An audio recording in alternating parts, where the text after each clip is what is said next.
Okay, welcome to this short tutorial on how to get onto your son's or daughter's PHI account.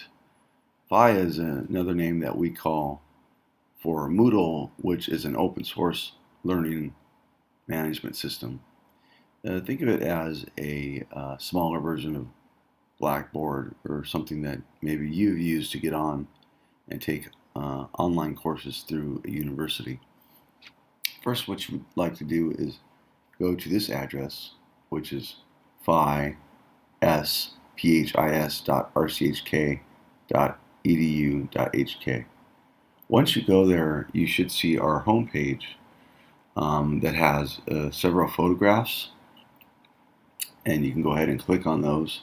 We'd like to keep those files updated, and then below you'll also see some banners that might link to other things. If you scroll down, you'll also see elements of the student bulletin that is pushed out. Hopefully at the end of the day, you should receive a compilation around 4 p.m.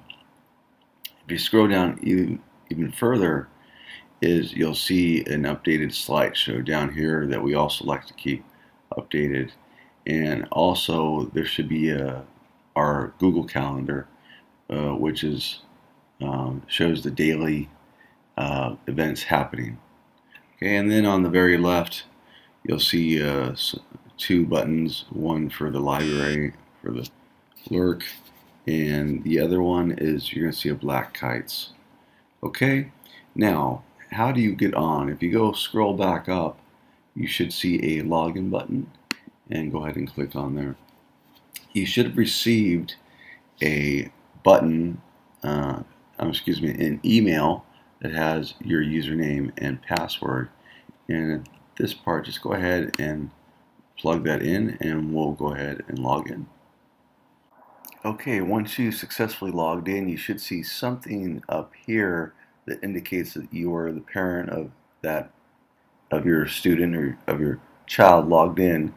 Here I am an admin logged in, is Kasha Sambrook, and we're going to use her as our go-to person to take a virtual walkthrough here of PHI. So again, we're back at the home page, but if you go down below here, it should now say some information for Kasha. And if you see, today is day 9, and it will show her schedule of what classes that she will have. Okay, it also will show for tomorrow what her schedule is. More importantly, if you scroll down further, would be the homework that is posted. And you should be able to click on more if it's not showing completely. Also, once the student has completed the homework and is comfortable, they can actually check it off. It's a nice handy way for them to manage what assignments are completed and what assignments still need to be done.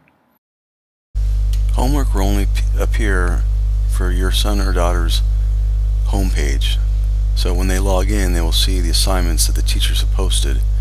Just remember that this homework function is being trialed and tested during the first semester.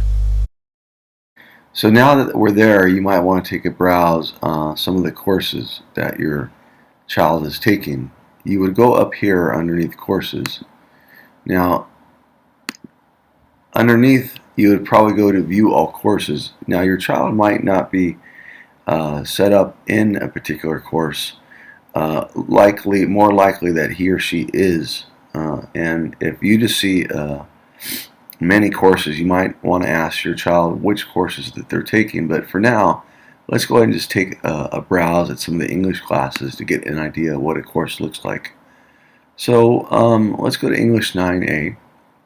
And once you encounter English 9A, let me tell you how a course is set up typically. So once you enter the course, you're going to see probably a menu up top, and that's called a quick structure. That allows the teacher to make kind of like a table of contents for the students to go in there. And sometimes a course is shared by many teachers. As you see in this case, you have 6 different sections, and they're usually divided up into groups. And you usually have some kind of introduction with the syllabus, a rubric explaining the MYP grading, and then you actually have the actual content. And you see in this case you have one based on the social animals. You click here, you go to competing cultures, that will go here. And if the teacher outlines the course and makes it dynamic, there usually is different kinds of content in there, such as YouTube videos, maybe sound bits, or all sorts of different things that'll help the student with their content. Now, also students, if you see here, there might be some places where the students can go ahead and update or upload homework and assignments. And that, again, is all dependent on the teacher and how they run the class. So if you start to explore PHI and look over some of your sons or daughters' classes, you'll notice that some of the courses have a very similar structure.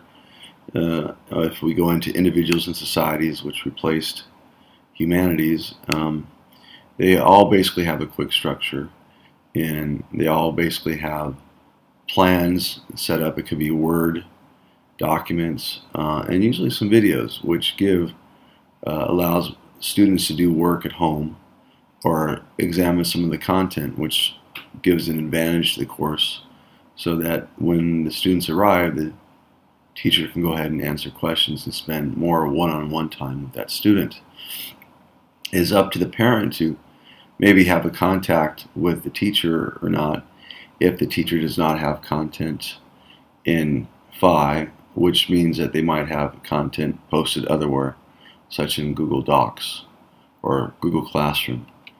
But in the meantime, I hope this gives you just a brief example of how to take a look at PHI and maybe to get started. And if you have any further questions, you can go ahead and contact the Red Door Center or the teacher themselves.